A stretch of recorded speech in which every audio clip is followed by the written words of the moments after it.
Bonjour et bienvenue à cette nouvelle leçon d'archéologie biblique dans le cadre du QPI, de l'Institut pastoral et de formation ministère du QPI. Alors, je vous propose aujourd'hui de continuer un petit peu le parcours que nous avons commencé à prendre la dernière fois à propos de la Genèse, les chapitres 6 à 9 qui nous racontent l'histoire de Noé et du déluge. Alors on retrouve environ 500 récits similaires dans des civilisations tout à fait disparates qu'on retrouve sur les 5 continents, des civilisations qui n'ont absolument rien à voir les unes avec les autres et qui pourtant toutes reprennent des éléments très particuliers du récit biblique. Certaines vont jusqu'à reprendre des noms quasi à l'identique. Certaines reprennent les chiffres à l'identique. D'autres sont beaucoup plus, on va dire, folkloriques, sont beaucoup plus poétiques et romancées, mais à chaque fois, il est question d'une destruction mondiale de l'humanité à cause de la violence des hommes, parce que Dieu ou les dieux de cette civilisation particulière sont fâchés du manque de piété et de la violence que ces hommes de l'époque arrivent à produire. Il est à chaque fois question du salut d'une famille, du salut d'animaux, d'un déluge en tout cas mondial, à chaque fois, en tout cas pour ce que ces civilisations arrivent à comprendre en termes de monde.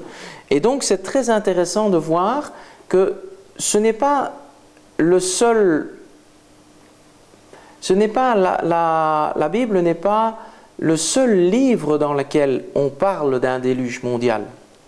Ce n'est donc pas une légende qui est propre à la Bible, mais c'est un petit peu comme si ce fait avait été gardé dans le patrimoine, dans la mémoire collective du monde et était reproduite avec plus ou moins de fantaisie selon que les hommes sont plus ou moins rigoureux dans, on va dire, dans la préservation de l'histoire.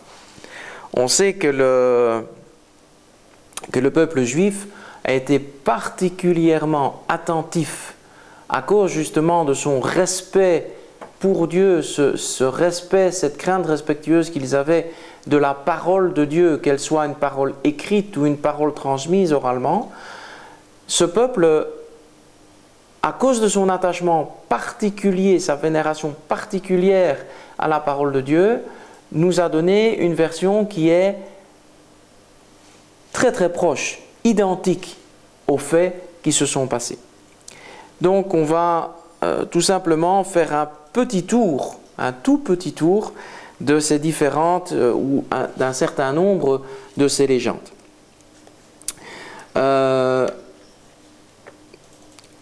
Probablement la version qui est la plus proche et la plus détaillée du récit biblique est celle que l'on retrouve dans les écrits babyloniens et entre autres ce qu'on appelle l'épopée de Gilgamesh, dont on a retrouvé le récit très très bien conservé dans les tablettes sumériennes qui ont été retrouvées depuis.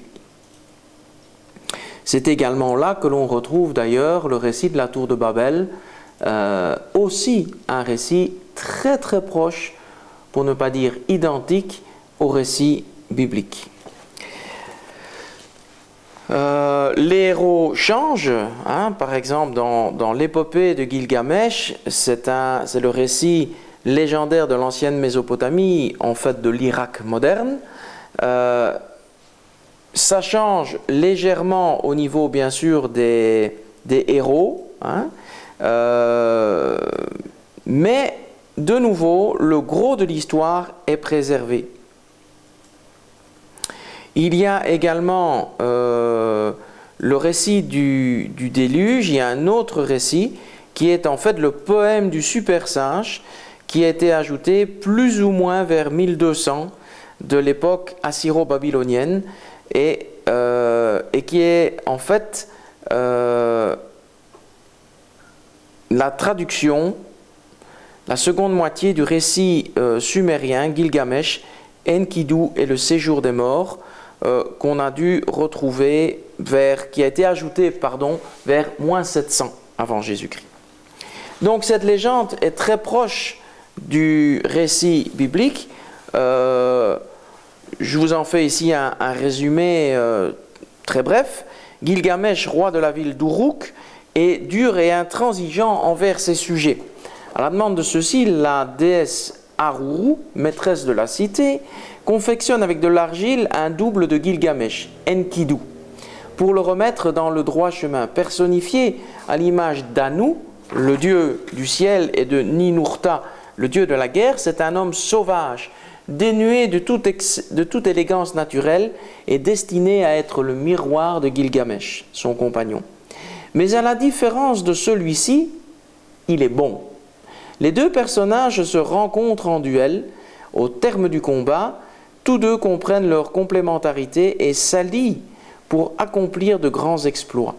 Mais Enkidu meurt et Gilgamesh, au comble de la tristesse, part à la recherche du secret de l'immortalité auprès d'Utanapishtim, qui lui fait l'étrange récit du déluge.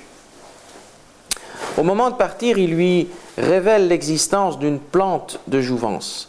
À peine Gilgamesh a-t-il pu se procurer la plante qu'il se fait dérober par un serpent et comprend qu'il n'est pas de la nature de l'homme de vivre éternellement.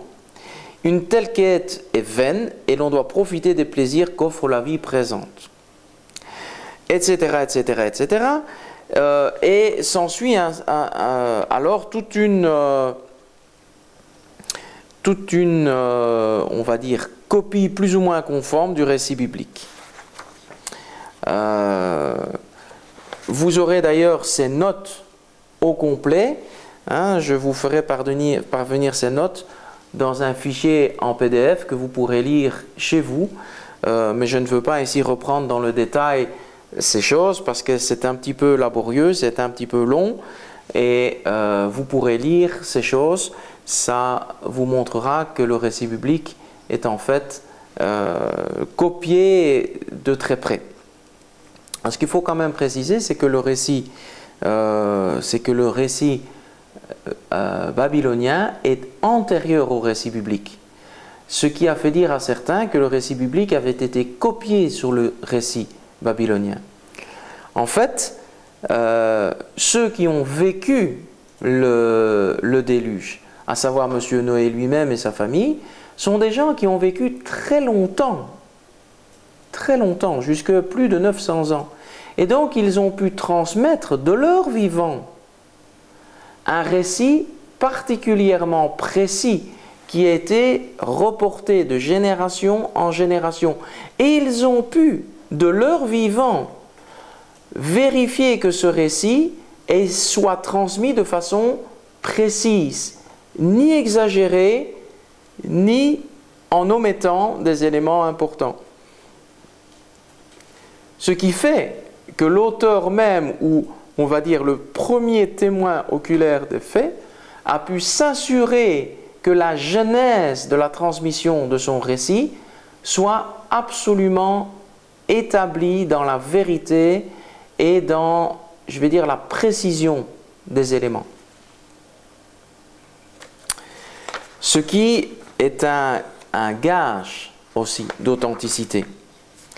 Vous verrez donc plusieurs tablettes. Ces tablettes ont été rédigées en lettres cunéiformes, en écriture cunéiforme. Elles ont été conservées dans les bibliothèques qui étaient extrêmement bien fournies en Mésopotamie à l'époque. Et c'est ainsi que l'on retrouve donc toute cette histoire. Il y a, outre le récit babylonien, d'autres récits qui sont également intéressants. Alors ce qui est particulièrement remarquable, c'est qu'on les retrouve non pas autour de la Mésopotamie, mais sur tous les continents, sur les 5 continents. On les retrouve aussi bien sur les sommets des Andes que dans que dans les plaines aux États-Unis. On les retrouve en Europe, on les retrouve dans le Grand Nord canadien, on les retrouve absolument partout. On va en reprendre quelques-unes ensemble si vous voulez bien. Un livre a été écrit en anglais par M. Bellamy, H.S. Bellamy, dans un livre qui s'appelle Moons, Myths and Men. Et cet ouvrage a authentifié, on va dire, a répertorié plus de 500 légendes qui reprennent cet élément de l'histoire du monde. Alors, bien sûr, il cite les anciennes civilisations comme la Chine, Babylone, la Russie, l'Inde, les Amériques, Hawaï, la Scandinavie, Sumatra, le Pérou, la Polynésie, etc. Mais il y en a d'autres qu'on va découvrir ensemble.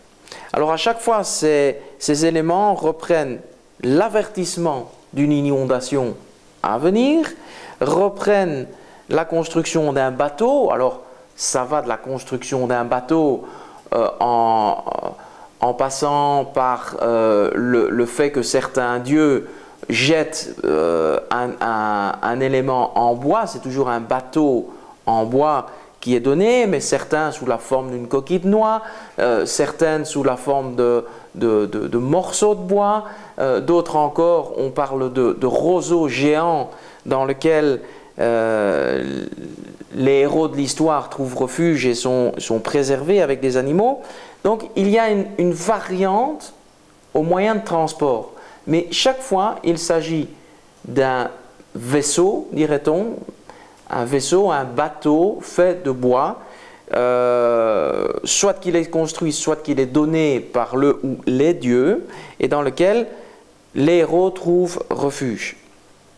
À chaque fois, on parle également de préservation d'animaux choisis. On les appelle quelquefois les bons animaux.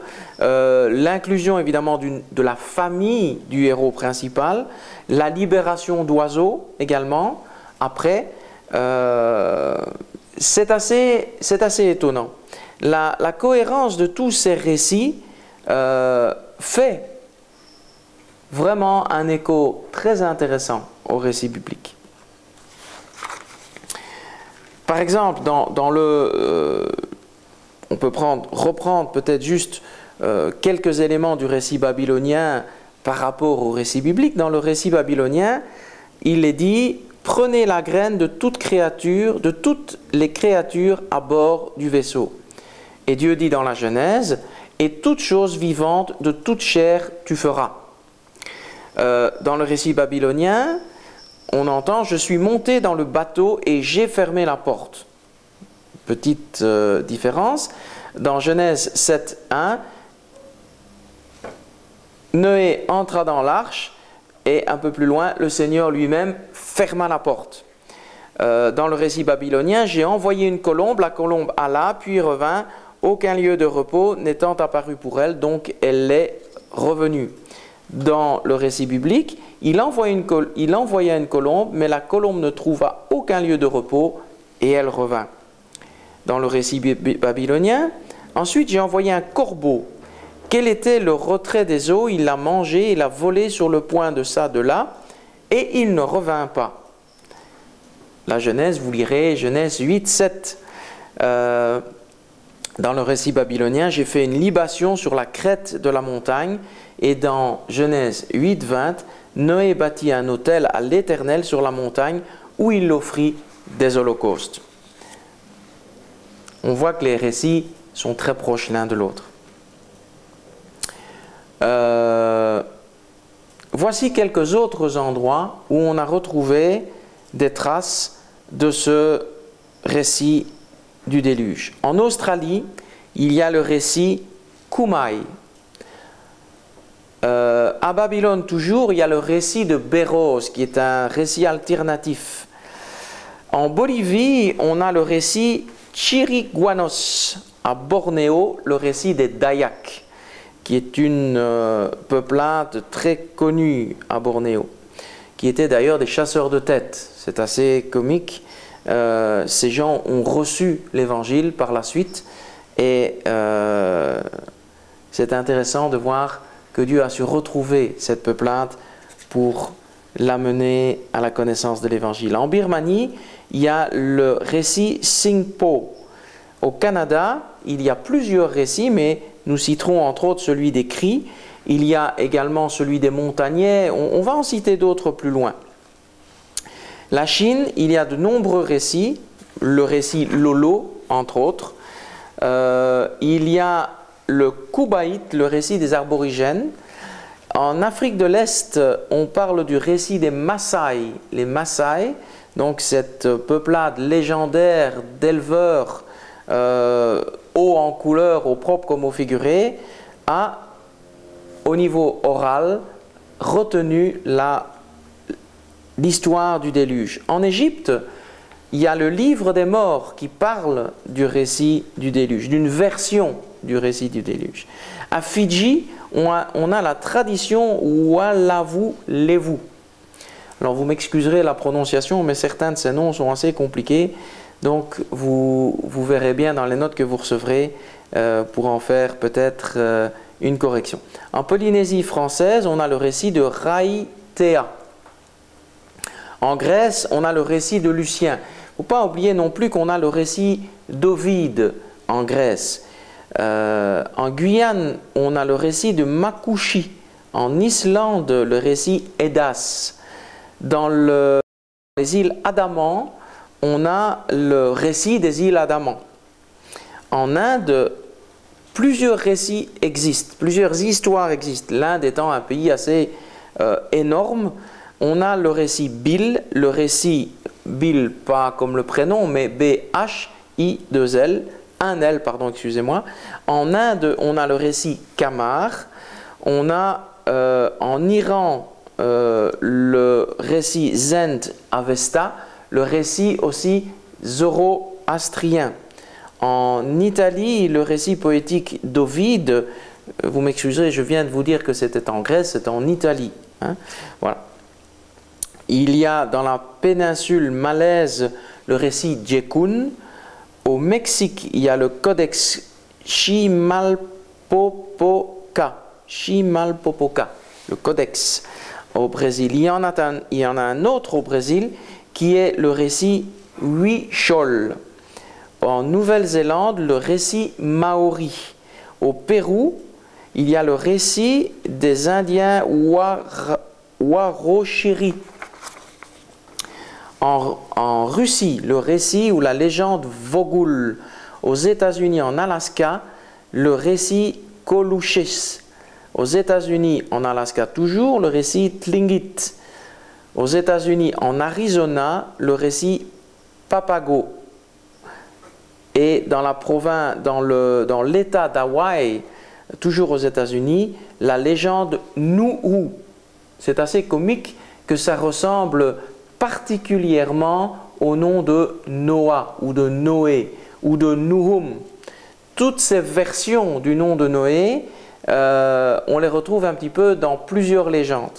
Là donc, à Hawaï, c'est la légende de Nuhu. Il y a en Mélanésie la légende Vanuatu. Au Vietnam, le récit Ba Nar. Et il y a également une version qui existe au pays de Galles. Il y en a d'autres. En Afrique, par exemple, en Tanzanie, il y a également une version.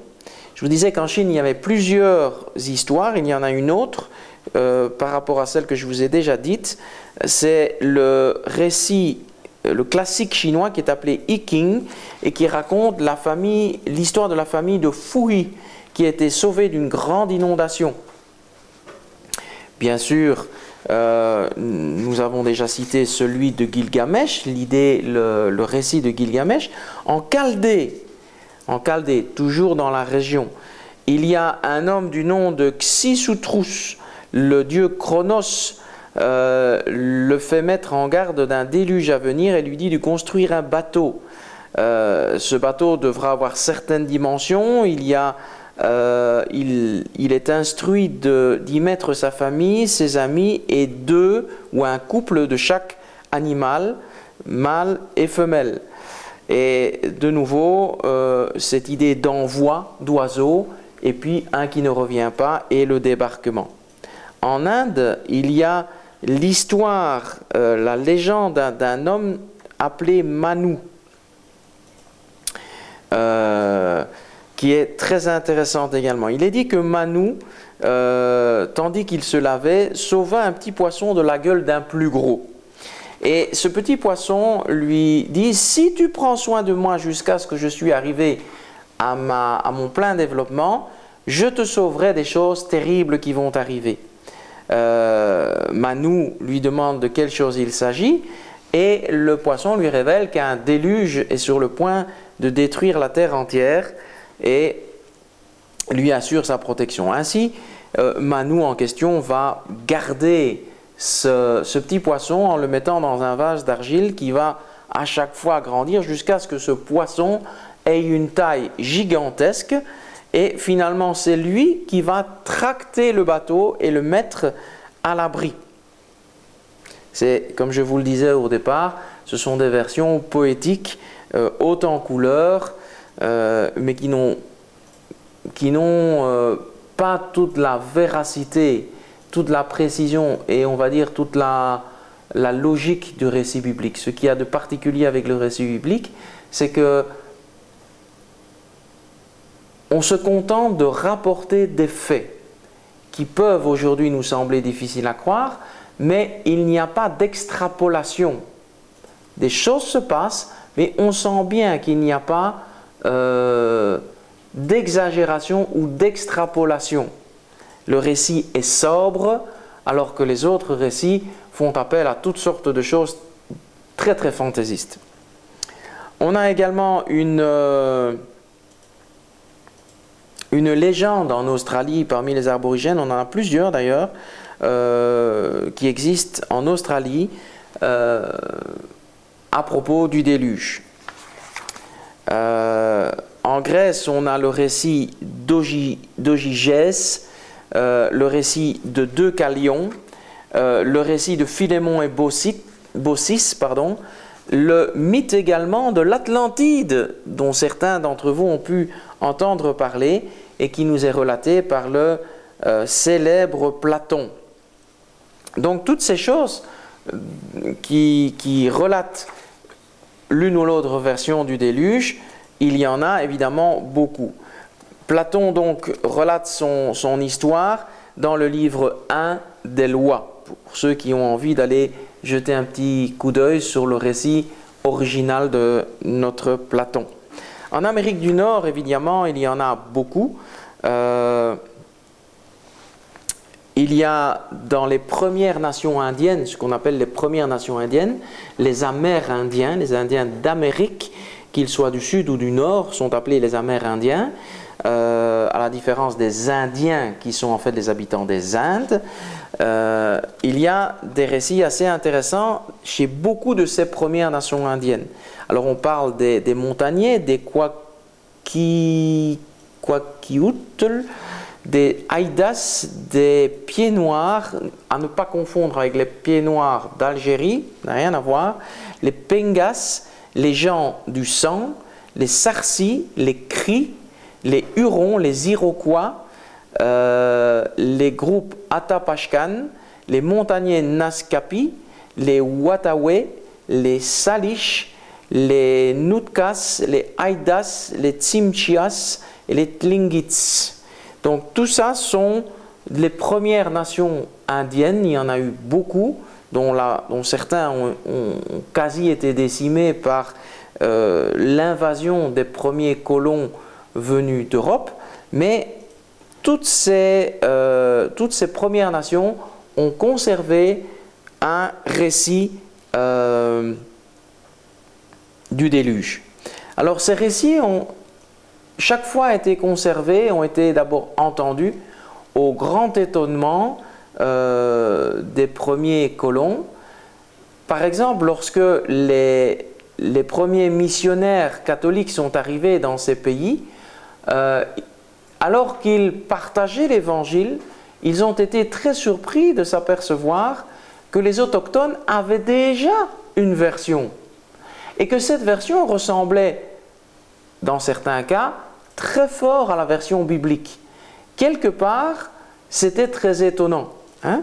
On a par exemple plusieurs pères qui ont, j'entends des pères, des religieux catholiques, qui ont rapporté des histoires qui nous viennent des années 1500, 1600, donc les tout premiers contacts, les tout premiers rapports en dehors de Christophe Colomb qui ont été faits dès que les langues ont pu être apprises. Eh bien, ces missionnaires ont récupéré, on va dire, les histoires. Par exemple, au Québec, une des premières nations qui sont les montagnais, on rapporte également l'histoire d'un déluge universel. On retrouve des animaux qui entrent dans un bateau pour être préservés d'un déluge. Et c'est un missionnaire catholique, le père Lejeune, qui est venu au Saguenay au XVIIIe siècle pour évangéliser les Amérindiens, qui nous en a confié le récit. Dans le plateau colombien, par exemple, et dans les grandes prairies surtout, il y a plusieurs légendes qui existent, qui sont là aussi plus ou moins illustrées de toutes sortes de, on va dire, de récits poétiques, qui n'ont pas nécessairement grand-chose à voir avec le récit biblique, mais c'est quand même intéressant de le voir. Au Mexique, par exemple, il y a la légende Toltec qui nous a été rapportée et qui parle de nouveau d'une inondation où une seule famille survécut. Chez les Aztèques, c'est un certain Tapi, rien à voir avec Bernard Tapie, au cas où vous vous posez la question. Donc un homme nommé Tapi qui vécut il y a longtemps, et cet homme était très pieux. Le créateur dit à Tapi de construire un bateau pour qu'il y vive. Il doit y prendre sa femme, une paire de chaque animal qui est vivant, et de le mettre à l'abri sur ce bateau. Évidemment, tout le monde pense que Tapi est fou. Puis la pluie commence à venir et le déluge vint. Tous les animaux et les hommes tentent, les animaux qui bien sûr ne sont pas à l'abri dans le bateau et les hommes qui ne sont pas de la famille de notre héros, tentent d'escalader les montagnes, mais ces montagnes sont inondées les unes après les autres, et ce n'est que vers la fin du récit que Tapi, voyant que l'eau a baissé, lâche une colombe et finalement décide de débarquer du bateau. Toujours aux États-Unis, on a la légende ou le récit des Indiens Ojibwe qui ont vécu dans le Minnesota qui ont vécu dans le Minnesota depuis environ 1400 après Christ. Et on retrouve une histoire de création et d'inondation qui se rapproche étroitement du récit biblique. Je vous le lis. Il est venu un moment où la voie harmonieuse de la vie ne s'est pas poursuivie. Hommes et femmes bafoués les uns des autres, et les familles se querellaient, et bientôt les villages ont commencé à se disputer continuellement. Cela a attristé Gitche Manitou, le créateur. Cela l'a attristé grandement et il a attendu. Mais il semblait qu'aucun espoir ne pouvait venir, ni de gauche ni de droite. Et finalement, il s'est résolu à inonder la terre et à y faire périr toute la création de l'époque. Sauf quelques-uns ont été sauvés. Puis il raconte comment Wenabuzu a survécu en flottant avec quelques animaux au-dessus de l'eau. Il y a le récit des Indiens Delaware, donc c'est la côte est des États-Unis. Dans un âge primitif, le monde vivait en paix, mais un esprit mauvais est venu à causer une grande inondation. Chez les Amérindiens du Sud, les Amérindiens, les Indiens d'Amérique du Sud, on a parmi, par exemple, les Incas, pendant toute une période de temps appelé le peuple Pachachama, est devenu très mauvais. Donc ce peuple s'est dégénéré, a été dégénéré, et ils étaient uniquement occupés à faire de mauvaises actions et à négliger les dieux. Forcément, le déluge s'ensuit, les emporta tous, à l'exception du héros qui est préservé. Dans la mythologie inca, c'est Viracocha qui détruit les géants. Tiens, une histoire de géants. Avec un grand déluge, et les deux personnes ont pu ainsi repeupler la terre. Vous verrez que l'histoire des géants, nous en parlerons plus tard, les histoires de géants sont également retrouvées dans de très nombreux récits et légendes de par le monde. C'est aussi quelque chose qui est très étonnant. Nous en parlerons plus tard ensemble. En Allemagne, on a, dans la mythologie nordique, on a Bergemir, qui est le fils de Trugelmir, qui, avec Odin et ses frères, vont vivre toute une histoire. Au final, une famille survit, également accompagnée d'animaux. En Irlande, on a une histoire également avec non pas un déluge, mais 3 déluges là. Hein, et avec pas moins que la petite fille de Noé qui s'appelle Césaire, qui aurait été une survivante des déluges en question. Chez les Mayas, dans la mythologie maya, il y a Popol Vuh, donc, qui est le héros d'une histoire de Babel. Pas de Babel, excusez-moi, mais du déluge. On revient chez les Indiens, on revient aux États-Unis avec les Indiens Hopi.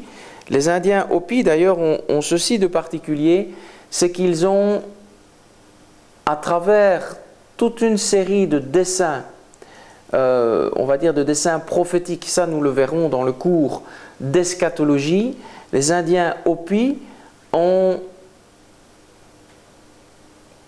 transmis ou gardé des prophéties qu'ils ont reçues sur les temps de la fin et qui sont très étranges, qui correspondent étrangement à toute une série d'éléments que l'on connaît aujourd'hui, que l'on voit aujourd'hui et qui ont conduit à la destruction partielle de ce peuple. Donc c'est très intéressant qu'eux-mêmes aient gardé trace du déluge.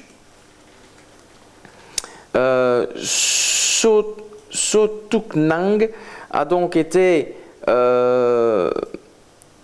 l'instigateur d'un grand déluge et finalement c'est une partie du peuple qui a flotté au-dessus de l'eau avec des roseaux. Donc je vous parlais des roseaux comme étant un des moyens de transport ou de sauvetage de certains peuples. En voilà un exemple. Les roseaux, avant de s'immobiliser sur un petit morceau de terre, a permis donc de sauver une partie du peuple et de repeupler l'histoire du monde. Chez les Indiens Caddo, 4 monstres ont grandi en taille et en puissance jusqu'à ce qu'ils touchent le ciel. À cette époque, un homme a entendu une voix qui lui disait de planter un roseau creux. Il l'a fait, ce roseau a grandi de façon très grande et très rapide, et cet homme a pu entrer dans ce roseau avec sa femme et un couple de chaque animal considéré comme bon. Le niveau de l'eau monte, recouvre tout, à l'exception de cette famille et des animaux qu'ils ont emportés. Et là, on retrouve également une tortue, l'histoire d'une tortue qui va tuer ces monstres. Et l'histoire de la tortue, on la retrouve dans plusieurs légendes indiennes. C'est assez intéressant. Chez les Indiens Ménominés, on retrouve également une histoire de déluge, d'arche et de sauvetage. Chez les Indiens Micmac, alors ceux qui sont familiers avec la langue française, vous connaissez probablement l'expression « c'est un vrai Micmac », autrement dit c'est un vrai désordre. Eh bien, ce mot vient probablement de la légende de la nation amérindienne qui s'appelle les Micmacs. Ça ne s'écrit pas de la même manière d'ailleurs, mais enfin. Donc, dans la mythologie des Micmacs, le mal et la méchanceté des hommes les a conduits à s'entretuer. Cela a provoqué une grande douleur chez le Dieu créateur, qui a tellement pleuré que les eaux que cela a produit ont été suffisantes pour déclencher le déluge. Les gens ont tenté de survivre en se déplaçant d'endroit à un endroit, mais un seul homme et une femme vieille ont réussi à survivre et à repeupler la terre. Alors, ce détail apparemment insignifiant d'une femme âgée ou d'un homme âgé qui survit, ça nous rappelle également que Noé vécut très très vieux. Et donc que les survivants, les générations qui ont survécu après Noé, ont eu tendance à considérer Noé, qui était âgé de plus de 900 ans, comme étant immortel virtuellement. Forcément, quelqu'un qui vit 900 ans, on a tendance à croire que sa vie n'aura pas de fin. Un petit peu comme il y a eu cette même légende qui s'est propagée à propos de l'apôtre Jean, hein, qui vécut jusque plus de 90 ans et à qui on attribuait également une immortalité. C'est vrai qu'à l'époque, les gens, la durée de vie des gens était de beaucoup réduite et que vivre jusque 90 ans était certainement un exploit. Donc c'était facile de penser que Jean était immortel. C'était probablement encore plus facile de penser que Noé, qui avait vécu tant de choses, vu tant de choses, connu tant de choses, de rois, etc., était immortel. Donc cette histoire de vieille femme ou de vieil homme a quelque chose de particulier également. Encore une autre histoire qui nous vient de Chine, qui est le classique de la montagne et de la mer, rapporte également une histoire du déluge. Alors on peut retrouver ça dans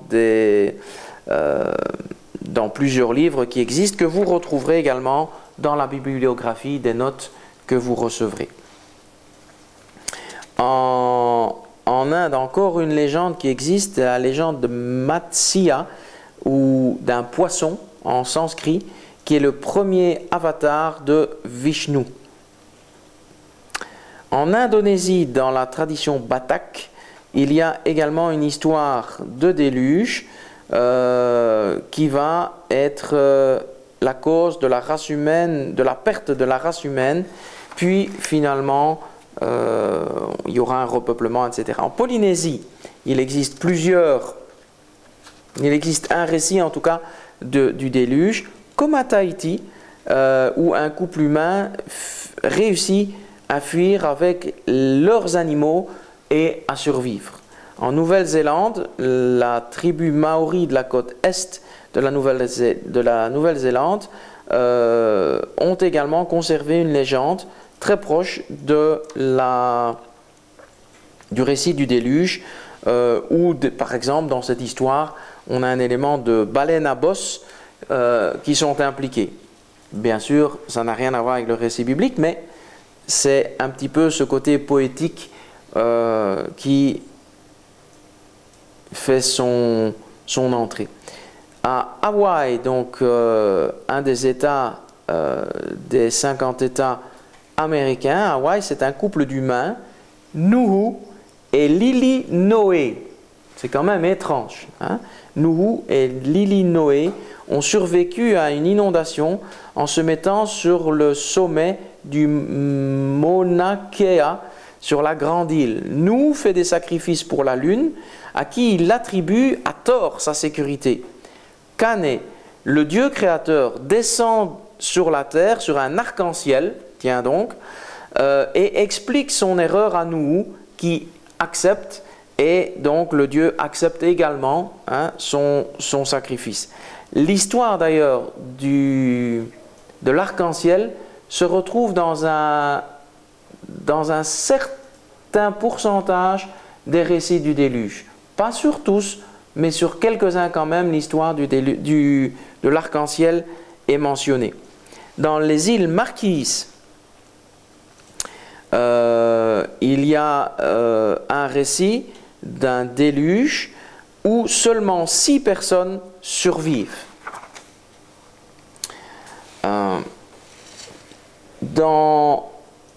Aux États-Unis, donc au Québec par exemple, on a également dans le lac Huron, que ce soit à partir du lac Huron jusqu'en Colombie-Britannique, ou beaucoup plus loin au sud, en passant par le lac Titicaca ou la Patagonie, on retrouve donc des versions du déluge.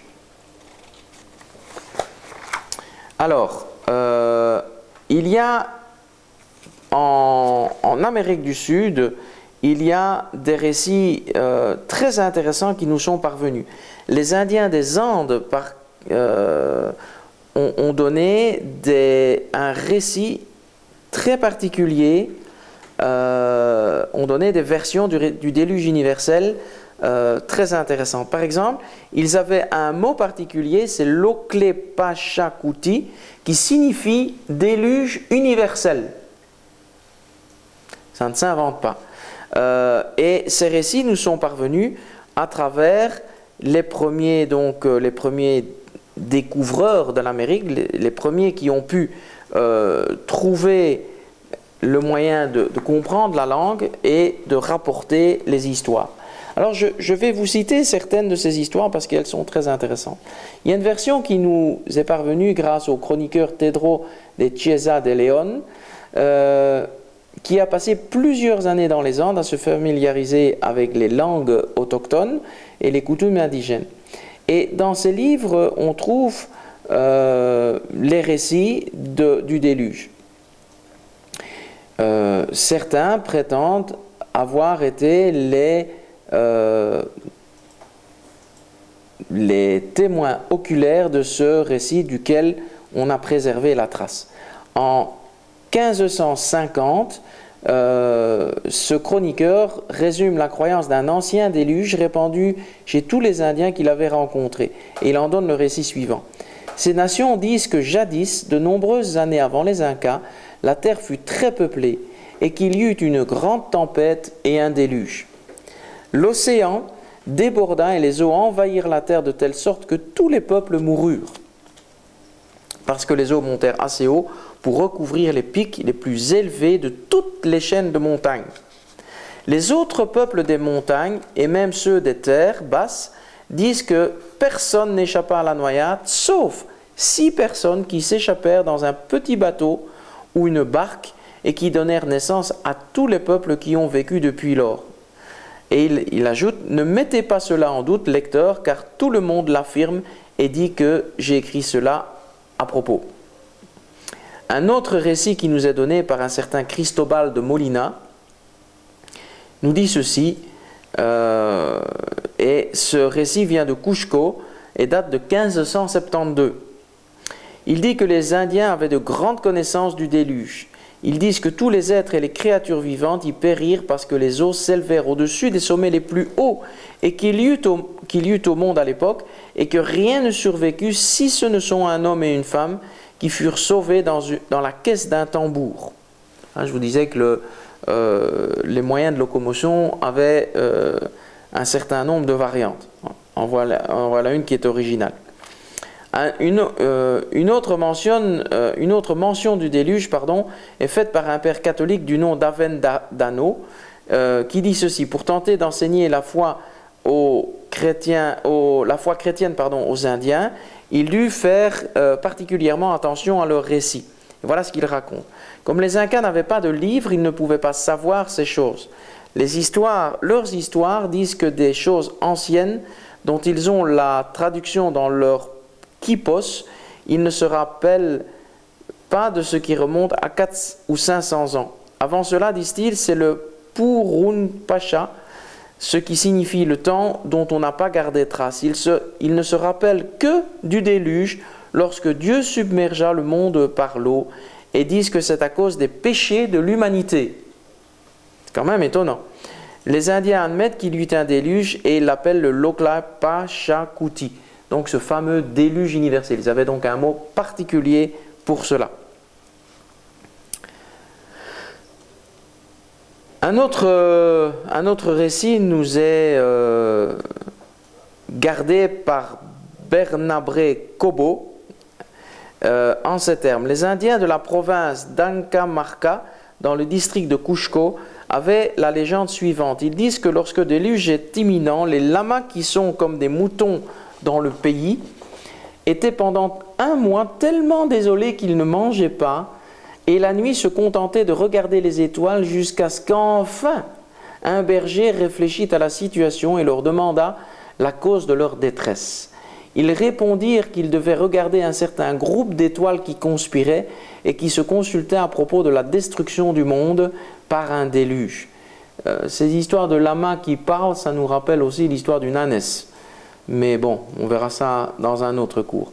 Quand il entendit cela, le berger le dit à ses 6 fils et filles, et ils décidèrent de rassembler avec eux nourriture et bétail, autant qu'ils le purent. Quand ils eurent fait leurs provisions, ils grimpèrent sur la haute colline appelée Ancasmarca, et dirent que lorsque les eaux montèrent et inondèrent la terre, la colline se souleva et flotta, de sorte qu'elle ne fut jamais recouverte d'eau, et quand les eaux baissèrent et se réunirent à nouveau, la colline s'abaissa jusqu'à ce qu'elle se remette à son ancienne place. Ce sont les 16 enfants du berger qui survécurent au déluge et que leur province fut repeuplée.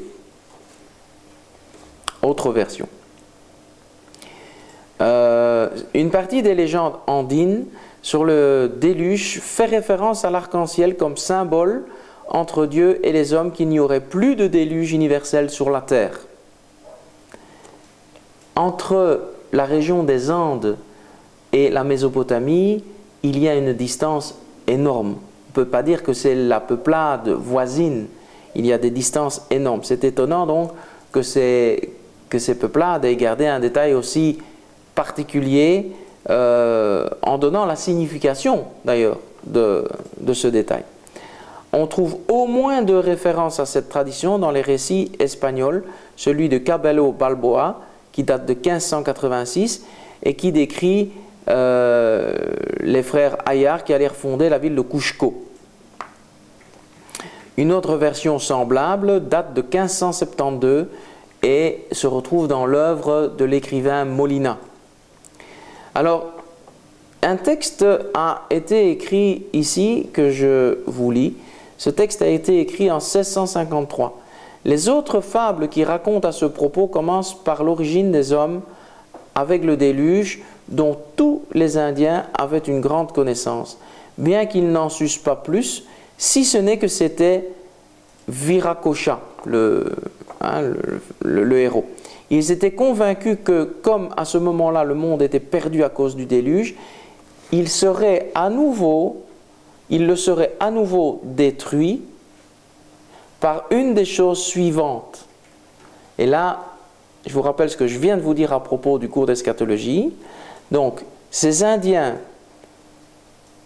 tout comme ils savaient que le monde avait été perdu, détruit une première fois par l'eau, savaient qu'il le serait à nouveau par l'une des 3 choses suivantes: la famine, la peste ou le feu.